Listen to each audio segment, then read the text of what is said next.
ನಮಸ್ಕಾರ ಸ್ನೇಹಿತರೆ, IPL 2025ರ ಕೆಲವೊಂದು ಪಂದ್ಯಗಳು ಬಾಕಿ ಉಳಿದಿದೆ. ಆದರೆ ಈಗಾಗಲೇ Gujarat Titans, Punjab Kings, royal Challengers Bengaluru ಮತ್ತು ಮುಂಬೈ ಇಂಡಿಯನ್ಸ್ ಈ ಬಾರಿಯ IPL ಪ್ಲೇ ಆಫ್ಗೆ ಲಗ್ಗೆ ಇಟ್ಟಿದೆ.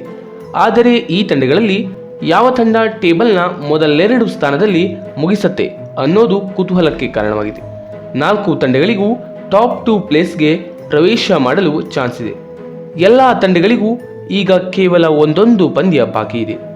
ಇದರಲ್ಲಿ ರವಿವಾರ ನಡೆಯುವ ಪಂದ್ಯದಲ್ಲಿ GT CSKಯನ್ನು ಸೋಲಿಸಿದರೆ 20 ಅಂಕಗಳೊಂದಿಗೆ ಮೊದಲ ಸ್ಥಾನದಲ್ಲಿರಬಹುದು. ಇಲ್ಲವೇ CSK ಗೆದ್ದರೆ GT ಉಳಿದ ತಂಡದ ಫಲಿತಾಂಶಕ್ಕೆ ಕಾಯಬೇಕಾಗುತ್ತದೆ.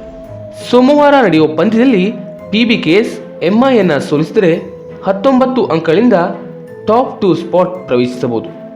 ಬದಲಿಗೆ MI ಗೆದ್ದರೆ ಅವರಿಗೂ 18 ಅಂಕಗಳಿಂದ ಟಾಪ್ 2 ಸ್ಪಾಟನ್ನು ಪ್ರವೇಶಿಸೋ ಅವಕಾಶ ಇದೆ. ಆದರೆ ಈ ಎರಡೂ ತಂಡ RCBಯ ಫಲಿತಾಂಶಕ್ಕೆ ಕಾಯಬೇಕಾಗುತ್ತದೆ. ಮಂಗಳವಾರ ನಡೆಯುವ ಪಂದ್ಯದಲ್ಲಿ RCB LSGಯನ್ನು ಮಣಿಸಿದರೆ 19 ಅಂಕಗಳೊಂದಿಗೆ ಟಾಪ್ 2ಗೆ ಪ್ರವೇಶಿಸಬಹುದು.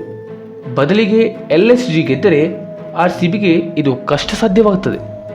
ಆದ್ದರಿಂದಲೇ ಟಾಪ್ 2 ಸ್ಥಾನದ ದೃಷ್ಟಿಯಿಂದ ಈ 3 ಪಂದ್ಯಗಳು 4 ತಂಡಕ್ಕೆ ಅತ್ಯಮೂಲ್ಯವಾಗಿದೆ. ಈ ಪಂದ್ಯಗಳಲ್ಲಿ ರವಿವಾರದ ಪಂದ್ಯವನ್ನು GT, ಸೋಮವಾರದ ಪಂದ್ಯವನ್ನು PBKS ಮತ್ತು ಮಂಗಳವಾರದ ಪಂದ್ಯವನ್ನು RCB ಗೆದ್ದರೆ ಟಾಪ್ 1ನಲ್ಲಿ GT ಕೂರತ್ತೆ. ಇನ್ನೊಂದು ಪ್ಲೇಸ್ಗೆ RCB ಮತ್ತು PBKS ನೆಟ್ ರನ್ ರೇಟ್ ಮುಖ್ಯ ಪಾತ್ರವನ್ನು ವಹಿಸುತ್ತೆ.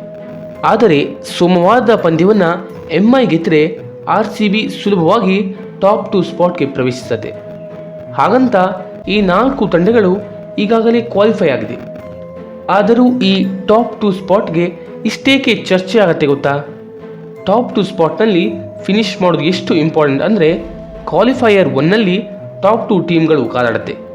ಗೆದ್ದವರು ನೇರ ಫೈನಲ್ಗೆ ಎಂಟ್ರಿ ಕೊಡ್ತಾರೆ. ಸೋತವರಿಗೆ ಇನ್ನೊಂದು ಚಾನ್ಸ್ ಇರುತ್ತೆ, ಅದುವೇ ಕ್ವಾಲಿಫೈಯರ್ 2ನಲ್ಲಿ ಆಡೋದು. ಎಲಿಮಿನೇಟರ್ ಪಂದ್ಯದಲ್ಲಿ 3 ಮತ್ತು 4ನೇ ಸ್ಪಾಟ್ನಲ್ಲಿದ್ದಂತಹ ತಂಡಗಳು ಆಡುತ್ತೆ. ಇಲ್ಲಿ ಸೋತವರು ಹೊರಗೆ ಬೀಳ್ತಾರೆ. ಗೆದ್ದವರು ಕ್ವಾಲಿಫೈಯರ್ 1ನಲ್ಲಿ ಸೋತ ತಂಡದ ಜೊತೆ ಕ್ವಾಲಿಫೈಯರ್ 2ನಲ್ಲಿ ಆಡ್ತಾರೆ.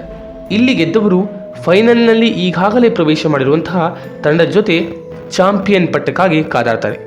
ಇದು ಯಾಕೆ ಕ್ವಾಲಿಫೈ ಆದಂತಹ ತಂಡಗಳು ಟಾಪ್ 2ನಲ್ಲಿ ಮುಗಿಸಲು ಪ್ರಯತ್ನವನ್ನು ಮಾಡುತ್ತೆ ಅನ್ನೋದಕ್ಕೆ ಕಾರಣ.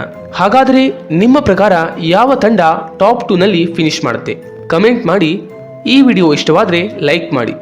ಇನ್ನೂ ಹೆಚ್ಚಿನ ವಿಡಿಯೋಗಾಗಿ ನಮ್ಮ ಚಾನೆಲ್ನ ಸಬ್ಸ್ಕ್ರೈಬ್ ಮಾಡಿ. ಧನ್ಯವಾದಗಳು.